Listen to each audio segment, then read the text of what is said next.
রূপপুর পারমাণবিক বিদ্যুৎ কেন্দ্রে। কাকে উড়াইস নে,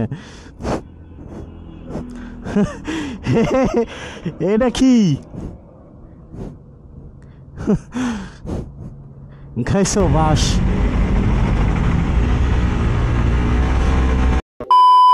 আজকের আমাদের গন্তব্যস্থল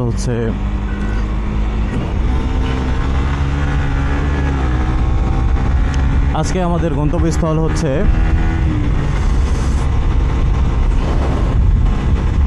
পাবনা ঈশ্বরদী, যেটা হইতেছে পারমাণবিক বিদ্যুৎ কেন্দ্র সেটা।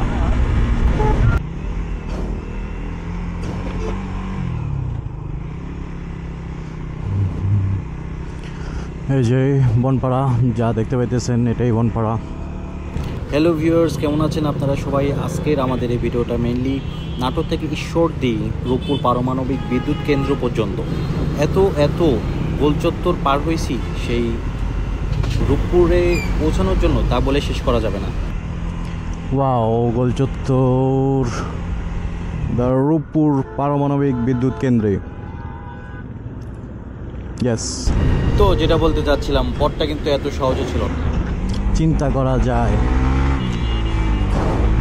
আর যেহেতু এটা নাটোর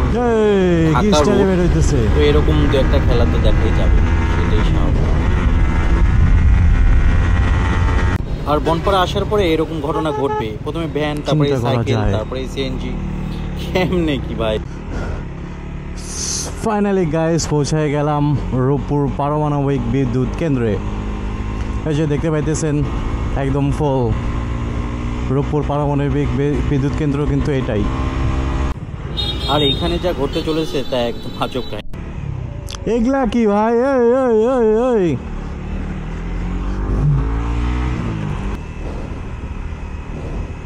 লালন শাহ সেতু, দা লালন জিপি গাইস, এটা দেখতে পাইতেছেন, এটা হইতেছে লালন জিপি ট্র্যাক।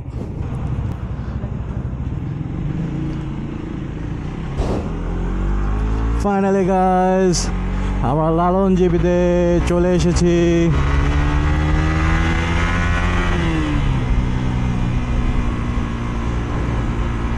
কিন্তু এই লালন জিপি রোডের কি অবস্থা, একই হাল বেহাল, হাল বেহাল। এই তো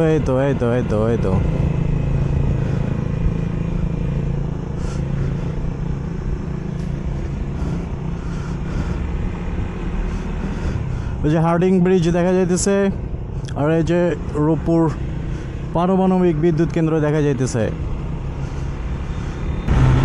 যেহেতু দিন শেষে লালন জিপিতে পৌঁছলাম, সেহেতু রেস্ট তো হবেই।